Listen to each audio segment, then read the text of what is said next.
না, আমি যোগ দেওয়ার ব্যাপারে কাউকে কিছু বলিনি, সেটা তাদের ব্যক্তি স্বাধীনতা।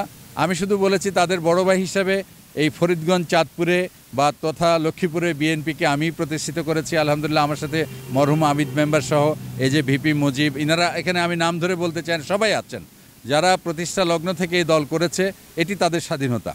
কিন্তু আমি দেশে একটা নতুন আগামী সুন্দর বাংলাদেশ গড়ে তোলার লক্ষ্যে আমরা বলেছি একটি স্বপ্নের বাংলাদেশ আমরা গড়ে তুলব।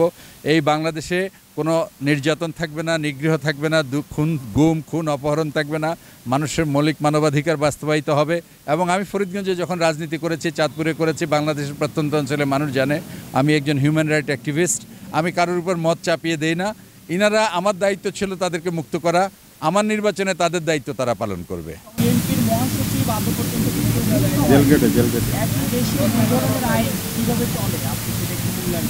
আমি জানি না ওনার আইনজীবী কে, ওনার আইনজীবী, আমি যদি আইনজীবী হতাম আমি চেষ্টা করতাম।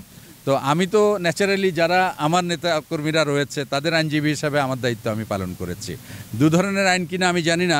আমি তো দাঁড়িয়ে বলেছি আদালতকে যে আমাদের এই নেতাকর্মীরা সবাই চাঁদপুর ফরিদগঞ্জের মতিঝিল থানার মামলা অথবা সূত্রাপুর কোতোয়ালি এই সমস্ত মামলায় তাদের কোনো সম্পৃক্ততা নেই, এবং যে সমস্ত ধারায় দিয়েছে তারা কেউ এটার সাথে জড়িত নেই।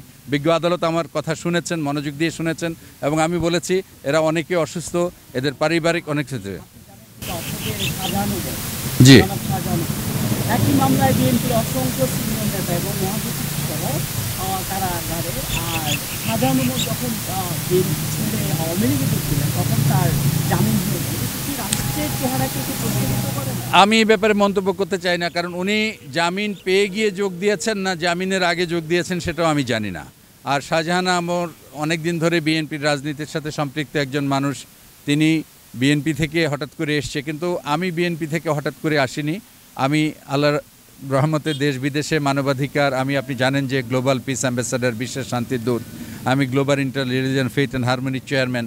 তো আমি আন্তর্জাতিক পরিমণ্ডলে অনেক কাজ করি, তারপরেও রাজনীতি করা হচ্ছে। আমরা এবার 82 জন ওপেন ক্যান্ডিডেট দিয়েছি, 20 জন সিক্রেট ক্যান্ডিডেট দিয়েছি, তার মধ্যে 25-30 জন এমপি রয়েছেন, শিল্পপতি রয়েছেন বিভিন্ন স্তরের। আমরা তো আশা করি আমাদের দল 60, 70, 80 এমনকি 100 চলে আসতে পারে, আমরা সরকারও গঠন করতে পারি ইনশাল্লাহ। তো সেটা যদি না হয় তাহলে প্রধান বিরোধী দলের ভূমিকা আমরা পালন করব। সুতরাং আমাদের সাথে সরকারের কোনো আপোষও নেই, সমঝোতাও নেই, এবং আমরা সরকারের কোনো জোটের শরিকও নই। আমি যেটা মনে করি, আমার চাঁদপুর ফরিদগঞ্জের মানুষ আমাকে ভালোবাসে, দীর্ঘদিন থেকে এই এলাকায় আমি কাজ করেছি, তারা বিপুল ভোটে আমাকে বিজয়ী করে আনবেন ইনশাল্লাহ। জি,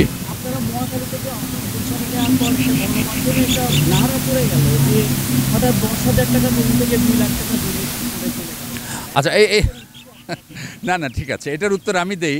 এই প্রশ্ন আপনাদের মনে আসতে পারে, কিন্তু এটাও পাশাপাশি আপনাদের জানা উচিত যে গুলশানা মহাখালী অফিসে আমাদের 30 জন বসতে পারতো না। তো দেখেন, আমরা না, ঠিক আছে, ওনাদের প্রশ্ন করার রাইট আছে। আমাদের সেই অফিসটা 30 জন বসতে পারতো না, কিন্তু আমরা 300 কনস্টিটিউয়েন্সির লোক তো বসতে হবে। গুলশানে আমরা একটা অফিস নিয়েছি, আমার দলে অসংখ্য শিল্পপতি যোগ দিয়েছেন। তো এই সমস্ত শিল্পপতিরা যদি আমার একটা অফিসের খরচই চালাতে না পারেন তাদের আনন্দের সাথে স্বইচ্ছায়, এই প্রশ্নটা আমি মনে করি আমাদের প্রতি অন্যায় প্রশ্ন এবং অযৌক্তিক প্রশ্ন।